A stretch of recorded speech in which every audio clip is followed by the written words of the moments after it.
into your like career path, it seems like that throughout the whole journey that you've had so far, you always worked um in open source communities, so you never really lost that connection. Would you say that that was inspired by this first experience of not just the access to the bits and pieces, but also the access to that vibrant community? Yeah, so I would say like yeah, a lot of those things were kind of like related to what I do today. Like, but at the same time, it's more like my philosophy in life. I I, I love the fact that I get the opportunity to work with companies, lots that I love. But if I'm not excited about what I'm working on, I don't think there's I don't know. I wouldn't just accept any job. That's the way to put it. In span of my career, I've gotten jobs that pay two x, 3x more than my salary, and I just say no because I know I'm just going to be frustrated. So anything that want to take me away from the user, the people that you, I mean, depending on how you phrase it as a company. So if you're saying, hey, we want to hire you to be a program manager today, uh, if that gives you opportunity to see the user and talk to the user, then that's on me. Like that's something that I love doing. I love like trying to I love trying to see how my work impact people.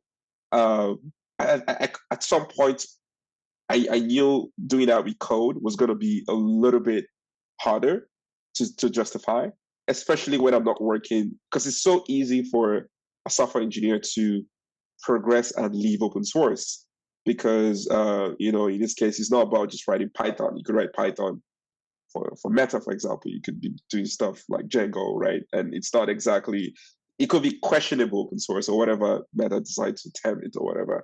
But in some certain type of career, like let's say like what people say DevRel now, you could still potentially still stay within the open source radar, especially if your company that you're working with have some certain level of like developers focus project. So I think that was kind of when I realized that why I still love being an engineer at that point. I kind of need to be in a place where the most primary thing because the whole point of me writing code was to solve some problems that myself and my friends were having. Not because I was trying to change the world. Like, no, like I just wanted to make people happy, right? So that fundamental aspect of my life still stays, even to every type of job I've gotten. Like I've been very intentional about the things that I take. I've said no to a lot of companies that sometimes you might tell my friends like, "Hey, I got an offer in this company." I'm like, "Why didn't you take it?" I was like, "Because I don't care about it." Right. So it's like that's kind of the ideology of life that I do. Anything that is open source just count me in. Right. So yeah. And there are a lot of people like that.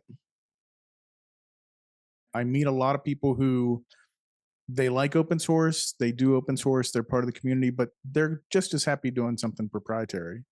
But then Yeah. there are others that you find that just really gravitate to the way open source works. They like that. Yeah. I think Ildiko and I are, and sounds like you as well. We Yeah. that as part of the job is what makes it kind of interesting and unique and kind of fun.